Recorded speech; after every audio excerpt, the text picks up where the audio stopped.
Le festival culturel Un talent pas si différent revient pour une deuxième édition le 1er avril prochain. Pour une durée d'un mois, des expositions vont mettre de l'avant les talents de plus de 100 personnes handicapées dans plusieurs établissements de la région. La directrice de l'Association régionale des loisirs pour les personnes handicapées du Saguenay-Lac-Saint-Jean, Manon Blackburn, a rencontré notre journaliste Eliane Pilote pour nous en dire davantage. Bonjour, Madame Blackburn. Bonjour. Quel est l'objectif du festival? Bien, l'objectif du festival, c'est de permettre aux personnes handicapées de la région de pouvoir, dans le fond, trouver un autre moyen de se faire valoir, donc par le loisir culturel, parce que nous, à l'association, on touche toutes les formes de loisirs. Donc, on a décidé, dans le fond, il y a 2 ans, de donner la chance à des personnes handicapées de se faire valoir au niveau culturel. Et pourquoi avoir décidé d'être revenu après une pause d'un an? Bien, on veut que le festival soit aux 2 ans pour nous permettre, nous aussi, de trouver de nouveaux talents. Et deuxièmement, de faire que les personnes handicapées puissent aussi peut-être se renouveler en tant qu'artistes. Et à quoi peut-on s'attendre pour cette deuxième édition? Le festival a 3 volets. Donc, le premier volet est, dans le fond, une exposition permanente qui va avoir lieu du 1er avril au 29 avril à la Bibliothèque de Jonquière et à la Bibliothèque d'Alma. Donc, c'est des gens qui vont exposer leurs œuvres. Le deuxième volet, c'est une formule porte ouverte que les gens vont pouvoir aller dans les organismes pour voir aussi certains numéros, certaines expositions que les personnes handicapées font dans leur organisation et dans les écoles aussi. Et le troisième volet, c'est notre spectacle de fermeture qui va avoir lieu le mercredi 1er mai à la salle Pierrette-Godreau de Jonquière. Donc, c'est pas seulement des peintures, là. On y va vraiment dans toutes sortes d'art. Il y a toutes sortes d'art. Il y a du dessin, il y a de la photo, il y a aussi de la mosaïque, il y a toutes sortes de choses, des choses faites avec du matériel recyclé, nos fameuses pailles de plastique. On a un groupe qui travaille sur ça, sur une exposition. Et du côté spectacle, on a de la danse, on a du chant, on a des gens qui jouent de l'instrument de musique, du théâtre. OK. On a, on pourrait dire, un humoriste aussi. Donc, c'est ça. Puis on a aussi quelques numéros qui vont être inclusifs. Donc, ça veut dire une personne handicapée avec une personne non handicapée. On a des écoles de danse aussi, comme le Prix culturel, qui sont avec nous cette année.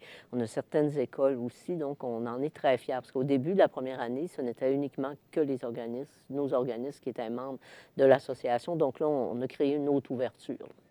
OK. Puis, justement, en 2017, c'était Jannick Fournier qui était la marraine d'honneur du festival. Oui. Qui le sera en 2019? Elle nous fait l'honneur encore d'être présente avec nous. Donc, Jannick sera avec nous comme marraine d'honneur aussi pour cette deuxième édition-là. Donc, on en est très fiers. Et est-ce que c'est difficile, en fait, d'amener les gens à participer à votre événement? Non, c'est facile parce que, ben c'est facile, il faut s'entendre, mais tu sais, là, les gens le savent, les gens se sont pratiqués, les gens sont heureux de pouvoir y participer. Donc, nous, c'est pour ça, c'est un événement qui est quand même important. Tu sais, on a aussi une personne handicapée qui demeure à Saint-Eugène d'Argenté, qui est une personne qui a une paralysie cérébrale et qui a écrit un livre sur sa vie. Donc, il va être aussi en exposition dans les 2 bibliothèques. Donc, c'est ça, tu sais, il y a plein de choses, là. Puis, on ne se ferme pas la porte parce que ce n'est pas un concours, là. Tu sais, dans le fond, les gens, ils participent volontairement et ils sont bien accompagnés là-dedans. Mais, tu sais, il n'y a pas de prix à la fin, tout ça, parce que tout le monde est gagnant pour nous. Et est-ce que des participants de la première édition ont renouvelé leur candidature pour la deuxième Il y en a édition? quelques-uns qui ont renouvelé, d'autres non, mais on essayait aussi de donner la chance parce qu'on a plusieurs numéros, là. Puis, le spectacle de fermeture va être un spectacle d'environ au moins de 2 heures. Donc, on a du matériel. On Oui, a certainement. de beaux artistes. Et est-ce que vous attendez à avoir un fort taux de participation comparativement à 2017? Bien, on espère de remplir la salle Pierrette-Godreau. Ça serait une belle chose pour nous. Puis d'inviter aussi toute la population à aller voir les expositions aussi parce qu'il se fait de belles choses, là. On est très, très, très heureux là, de ça. Et lors de notre première édition aussi, on avait eu une personne autiste qui avait fait l'exposition de photos. Et cette année, elle fait aussi encore une exposition dans le cadre de notre festival, mais cette fois-ci un petit peu plus professionnelle, mais du côté du Centre national d'exposition. Donc, il va y avoir un vernissage qui va se faire là, pour elle aussi. Donc, on est très content de pouvoir lui donner cette chance-là aussi. Et pensez-vous que le festival Un talent pas si différent a contribué à changer la vision de certaines personnes face aux personnes handicapées? Je crois que oui, parce que les gens sont en mesure de voir que ces gens-là sont créatifs.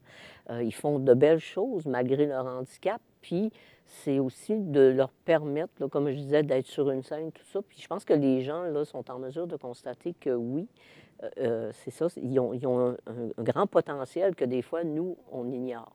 Mais tu sais, moi, j'invite les gens à venir voir parce que les gens ont tout à gagner là, par rapport à ce beau festival-là. Et qu'est-ce qui a poussé votre association à créer cet événement-là? Bien, comme je vous disais, nous, on travaille différentes formes de loisirs. Donc, en étant, tu sais, des fois, le sport en général, le loisir en général aussi, des fois, n'est pas toujours facile pour tout le monde. Donc, on se disait, on le savait qu'il y avait des personnes qui faisaient, oui, de la danse, oui, de la peinture, tout ça. Donc, on voulait peut-être s'en aller vers ce festival-là, justement pour démontrer à la population que ces gens-là étaient capables aussi de faire quelque chose et leur donner aussi la place qui leur revienne aussi dans notre milieu. Merci beaucoup, Mme Blackburn. Ça me fait plaisir. Donc, on rappelle que du 1er avril au 1er mai, des expositions vont être présentées dans diverses salles de la région dans le contexte du festival culturel Un talent pas si différent.